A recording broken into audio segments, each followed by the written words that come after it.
Olá pessoal, tudo bem? Estamos na nossa última aula de Direito Administrativo, aula reservada para contratos administrativos.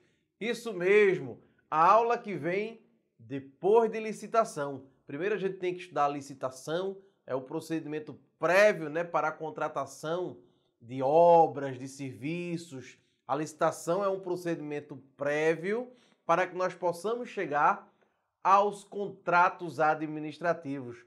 Portanto, vamos lá para a gente ver aí a introdução do tema de hoje, contratos administrativos. Aí vamos introduzir com dois conceitos básicos que às vezes as provas de concurso eles costumam perguntar. A distinção existente entre contratos da administração e contratos administrativos. Uma coisa são os contratos da administração pública. Os contratos da administração pública são gênero, ou é gênero, melhor, né? É gênero, englobando aí, claro, tanto os contratos administrativos, que é espécie, bem como todos os contratos celebrados pelo poder público de natureza privada. Portanto, olha só, aqui, contratos da administração, ele é o gênero do qual os contratos administrativos são espécies. Obviamente que os contratos da administração, eles vão englobar também os contratos privados da administração pública, como, por exemplo, quando a administração ela vende, tá certo? Faz um contrato de compra e venda para vender o imóvel. Então, nessas hipóteses específicas e especiais, nós temos aí os contratos chamados contratos da administração pública. E aí, quando nós falamos em contratos administrativos, o contrato administrativo, ele é espécie dos contratos da administração, tá certo?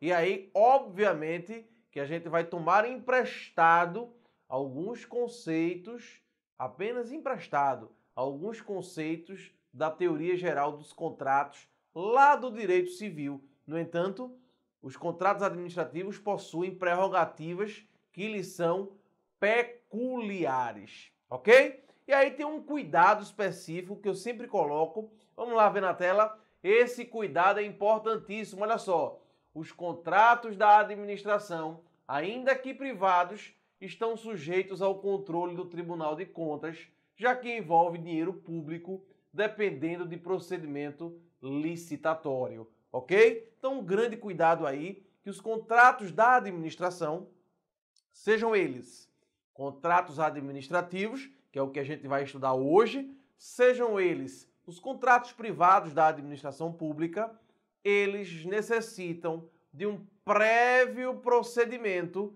licitatório, a não ser que a licitação não seja exigida. Haja uma inexigibilidade de licitação, uma dispensa, e nós vimos na aula específica de licitação, se a licitação não for exigida, é possível a contratação direta.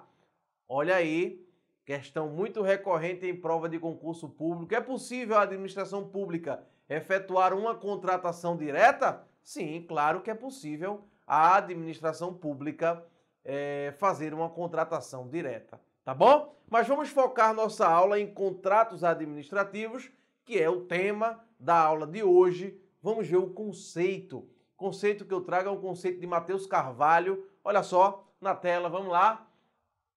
De acordo com Matheus Carvalho, os contratos administrativos são as manifestações de vontade entre duas ou mais pessoas. Então, olha, o contrato é uma manifestação de vontade que envolve duas ou até mesmo mais pessoas, visando a celebração de um negócio jurídico, havendo a participação do poder público, de um lado, claro, atuando com todas as prerrogativas decorrentes da supremacia do interesse público, visando sempre a persecução de um fim coletivo.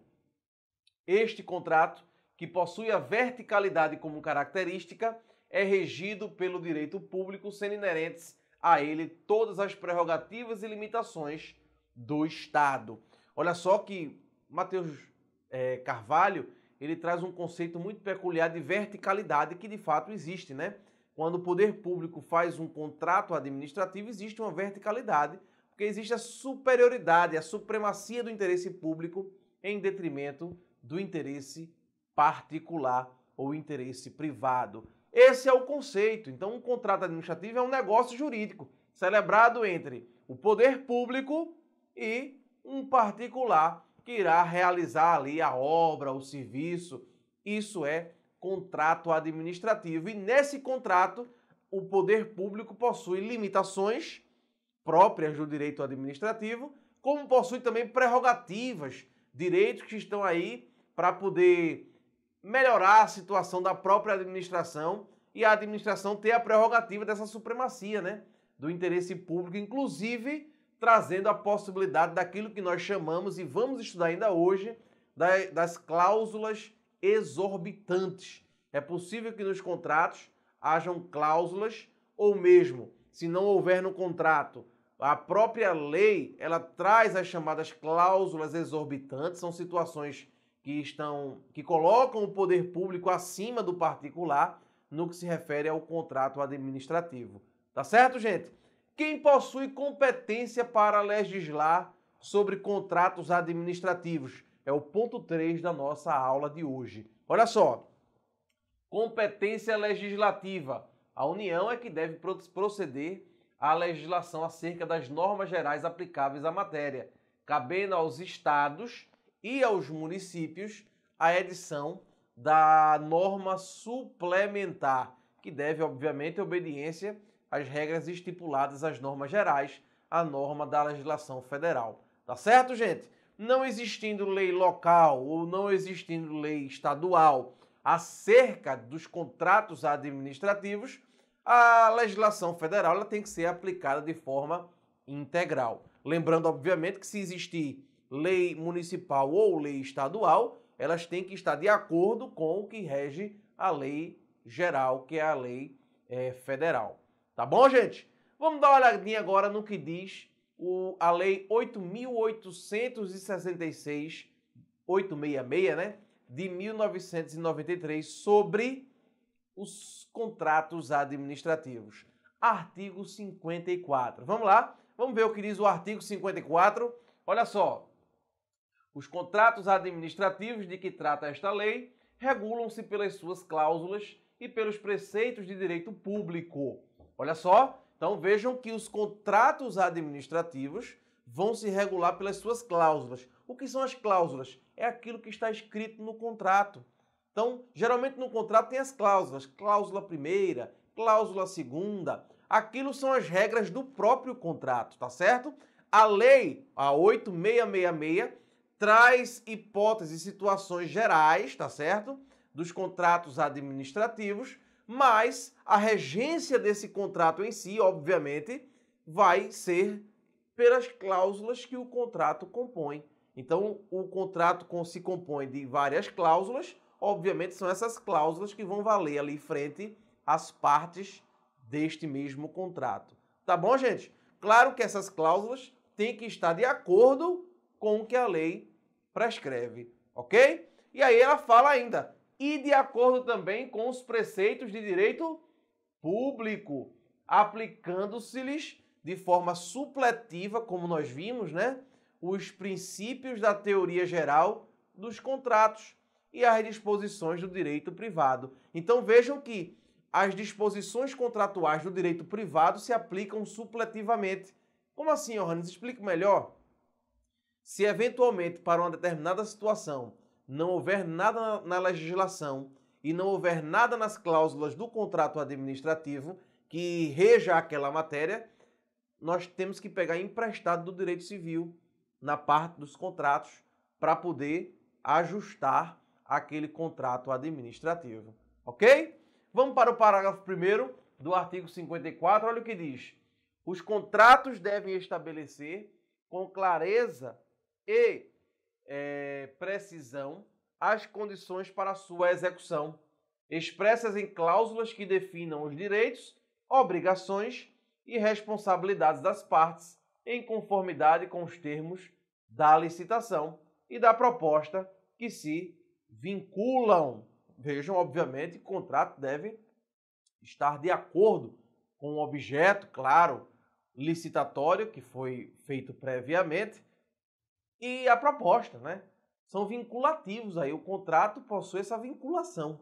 Você só pode redigir e fazer e firmar um contrato administrativo de acordo com o procedimento licitatório que foi observado, bem como da proposta que foi realizada, tá certo?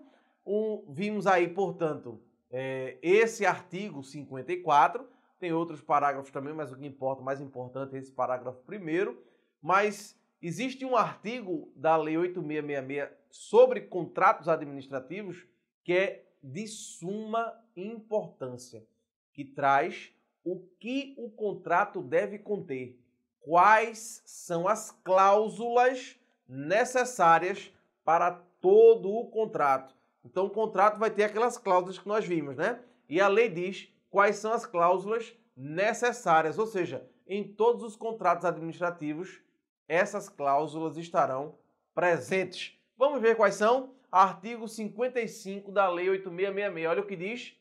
São cláusulas necessárias em todo o contrato as que estabeleçam. Olha só. O objeto e seus elementos característicos. Então, o objeto do contrato. O que é que está sendo contratado? É o objeto. 2. O regime de execução ou a forma de fornecimento. 3. O preço. Tem que ter as condições de pagamento, os critérios, database e periodicidade do reajustamento de preços, os critérios de atualização monetária entre a data do adimplemento das obrigações e a do efetivo pagamento. 4. Os prazos de início de etapas de execução, de conclusão, de entrega, de observação e de recebimento definitivo, conforme o caso. Também nós temos aí, olha, o inciso 5, o crédito pelo qual ocorrerá a despesa com a indicação da classificação funcional programática e da categoria econômica, as garantias oferecidas para assegurar a sua plena execução quando exigidas. Então é possível que o poder público exija do particular algumas garantias para que ele realmente venha a cumprir o contrato na sua íntegra, tá certo? Inciso 7, olha só, os direitos e as responsabilidades das partes, as penalidades cabíveis e os valores das multas. É possível também o estabelecimento de multas, tá, gente? 8, os casos de rescisão. Então, nas cláusulas devem estar ali os casos de rescisão. Vamos ver hoje as hipóteses possíveis de rescisão contratual. É possível, sim, que haja rescisão. O que é rescisão? É finalizar o contrato, acabar com o contrato. Obviamente, quando falamos em rescisão, né, a rescisão ela pode ocorrer porque o contrato já cumpriu todas as etapas, mas a rescisão pode ocorrer durante o cumprimento do contrato, durante a execução do próprio contrato, em algumas hipóteses que nós vamos estudar ainda hoje, tá certo?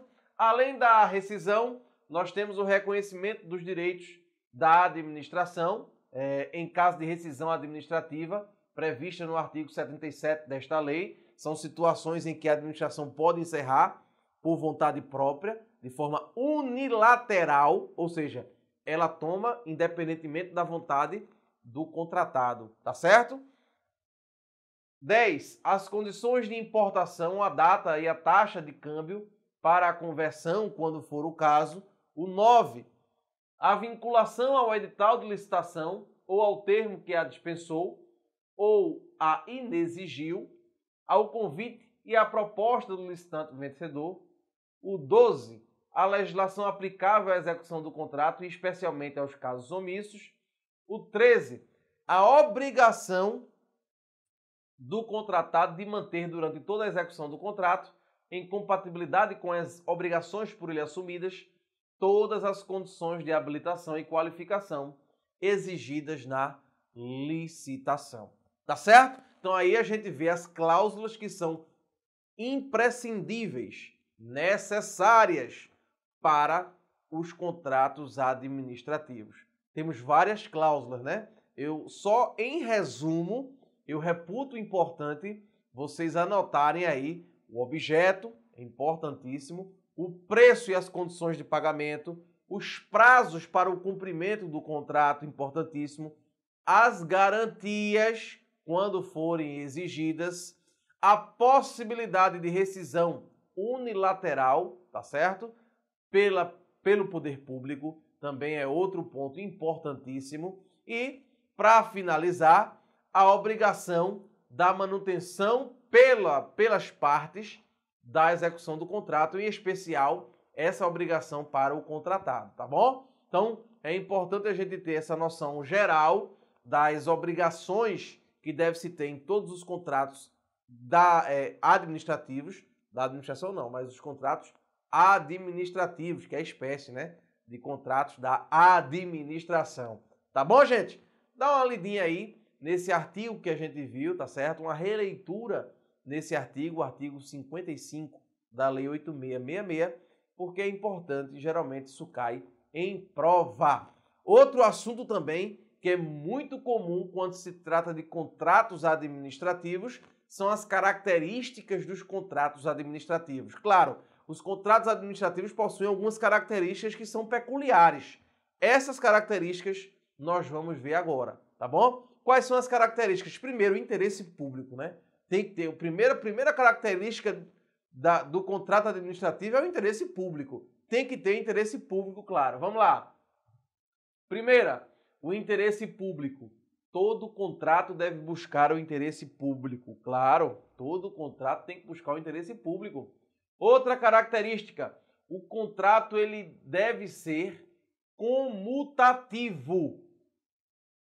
Vou explicar o que é um contrato comutativo. O contrato comutativo é aquele que já estabelece os direitos e todos os deveres das partes previamente. Então, isso é um contrato comutativo, tá certo? O contrato administrativo ele também tem que ser um contrato consensual. O que é um contrato consensual? Um acordo de vontades entre as partes. Claro, tanto o poder público deve estar de acordo e vai estar, obviamente, porque fez um processo prévio de licitação, como também o particular deve estar concorde com aquilo, tá certo? Além disso, o contrato ele é de adesão. Olha só, o que significa o contrato de adesão? O contrato de adesão é aquele contrato onde as cláusulas já estão previamente estabelecidas.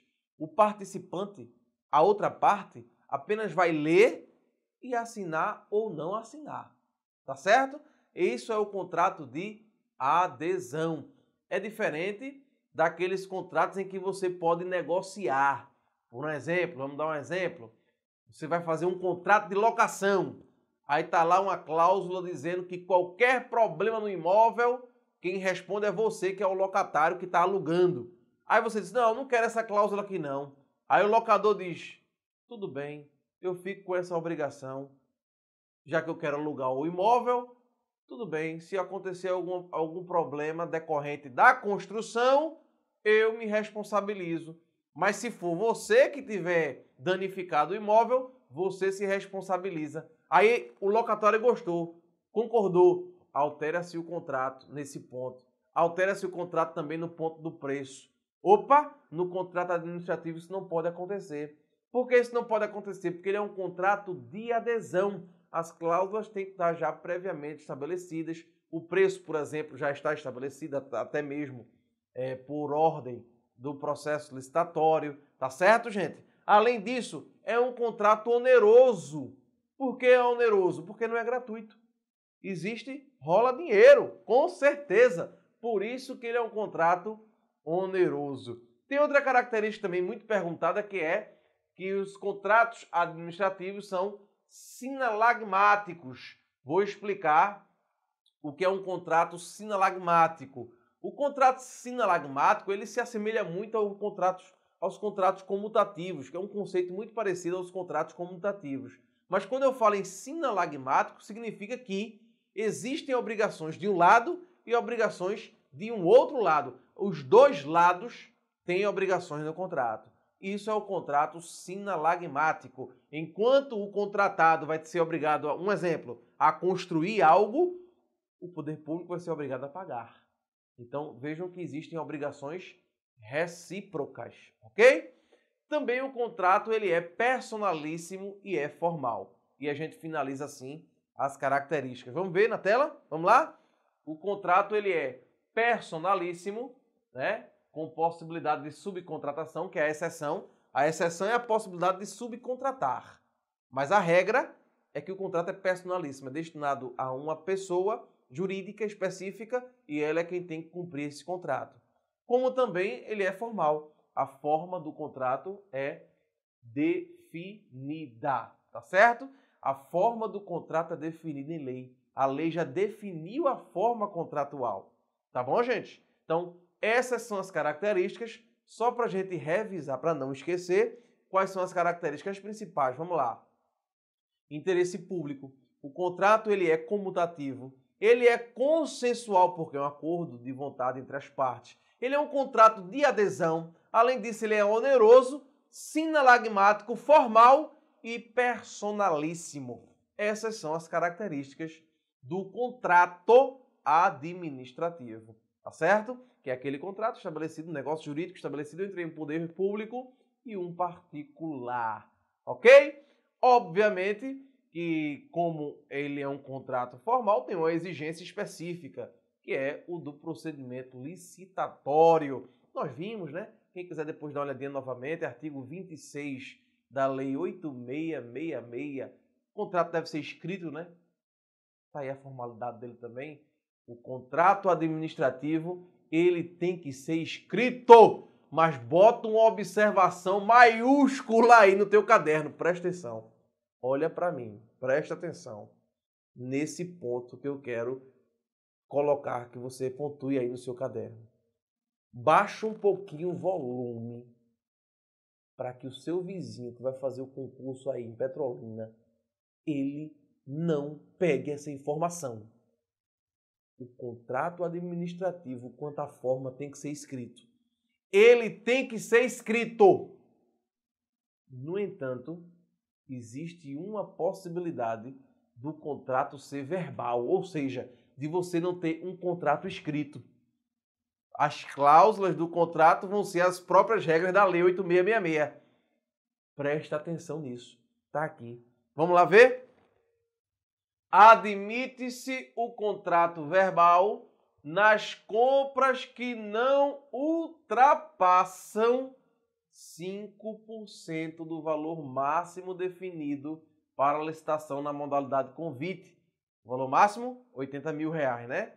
5%, portanto, dá R$4 mil, desde que se trate de compra de pronta entrega e pronto pagamento. Tá certo? Nas hipóteses, por exemplo, que se compra água mineral, é possível, não precisa fazer o contrato formal para comprar água mineral. Então, nas hipóteses em que nós temos aí a contratação de até R$4 mil, é possível o contrato verbal. Ok?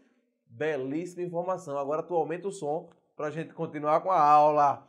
O som era só para o vizinho não ouvir. Tá bom, gente? Vamos lá. Prestem bastante atenção, porque nesse ponto específico da formalidade do contrato administrativo, a gente precisa saber que é imprescindível também, é necessário a publicação do resumo ou do extrato do contrato.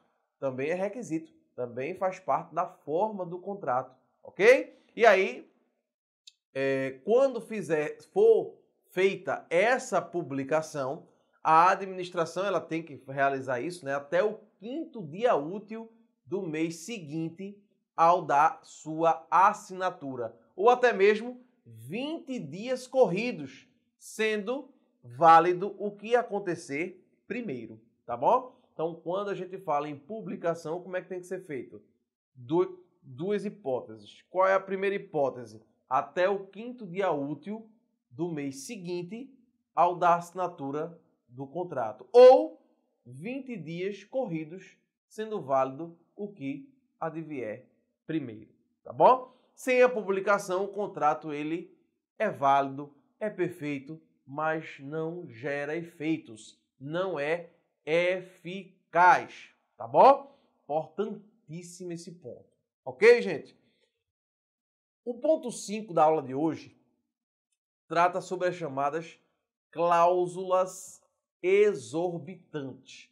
Quando eu falo em cláusulas exorbitantes, são cláusulas que estão já previstas previamente na própria Lei 8666, que não é necessário uma repetição, né, nas cláusulas do contrato, porque já estão previstas legalmente, e são situações ou hipóteses em que revela-se claramente a supremacia do interesse público.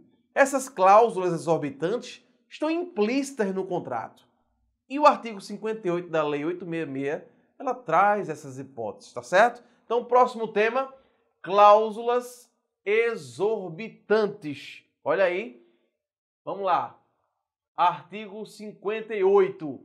O regime jurídico dos contratos administrativos, instituído por esta lei, confere à administração, em relação a eles, a prerrogativa de, olha só, quais são as cláusulas exorbitantes. No artigo 58 da 8666, nós temos hipóteses em que revela-se claramente a superioridade do poder público. Porque, primeiro, o poder público pode modificar o contrato de forma unilateral, ou seja, sem que a outra parte concorde ou diga que gostou ou que não gostou. Então, é a alteração unilateral. É a primeira situação, olha só. Modificá-los unilateralmente para melhor adequação às finalidades de interesse público, respeitados os direitos do contratado. 2. Até mesmo rescindir. O que é rescindir? Nós vimos. O que é rescindir? É acabar com o contrato. Dizer assim, olha, acabou por aqui, segue teu rumo que eu sigo o meu. Acabou-se o contrato. Isso é rescisão do contrato.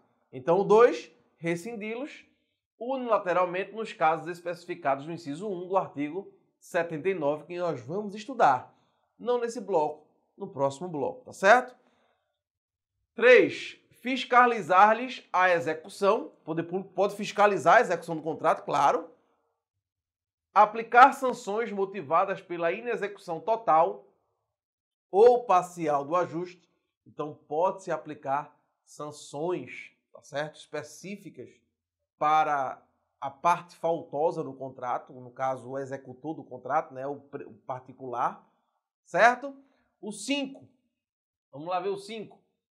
Nos casos de serviços essenciais, ocupar provisoriamente bens móveis, imóveis, pessoal e serviços vinculados ao objeto do contrato, na hipótese da necessidade de acautelar a apuração administrativa de faltas contratuais pelo contratado, bem como na hipótese de rescisão do contrato administrativo. Olha só, o próprio poder público, mesmo durante a execução do contrato, digamos que está se construindo lá o prédio do órgão público, está se fazendo a reforma, não tem ninguém lá, só a empresa que está construindo lá dentro. Mas aí viu-se uma irregularidade. O particular, a empreiteira, não está fazendo de acordo com o contrato. Então o poder público ele tem a possibilidade de ocupar provisoriamente o bem. Tá certo? Isso é justamente uma das situações em que se revela essa superioridade do poder público, né? É o que nós chamamos de cláusulas exorbitantes. Decore aí as hipóteses de cláusulas exorbitantes. Primeira, a possibilidade de modificação unilateral. Segunda, a possibilidade de rescisão unilateral. A fiscalização da execução do contrato também é uma cláusula exorbitante. Nós temos aí também como uma das cláusulas exorbitantes a possibilidade de aplicação de sanções. O que são sanções? Punições. Punições contra a parte faltosa, no caso, o executor, né? E até mesmo a possibilidade de ocupar provisoriamente bens móveis ou imóveis. Cuidado. Eu coloco um cuidado, que está aqui o cuidado, tá certo? é possível a alteração unilateral dos contratos administrativos para melhor adequação técnica aos seus objetos. O objetivo, desculpe, porque o objeto não pode ser alterado, tá? Li errado. É objetos, aliás, vou repetir, objetivos, porque o objeto não pode ser alterado. E quando necessário, deixa eu ler tudo de novo, né? Porque senão fica complicado depois. É possível a alteração unilateral dos contratos administrativos para melhor adequação técnica aos seus objetivos, quando necessária a modificação do valor contratual em decorrência de acréscimo ou diminuição quantitativa de seu objeto. Olha só, grifado, não se pode alterar o objeto do contrato. Não se altera o objeto do contrato. Tá bom? Então, no próximo bloco, como prometido, nós começaremos com rescisão unilateral do contrato administrativo. E eu, claro, aguardo vocês no próximo bloco.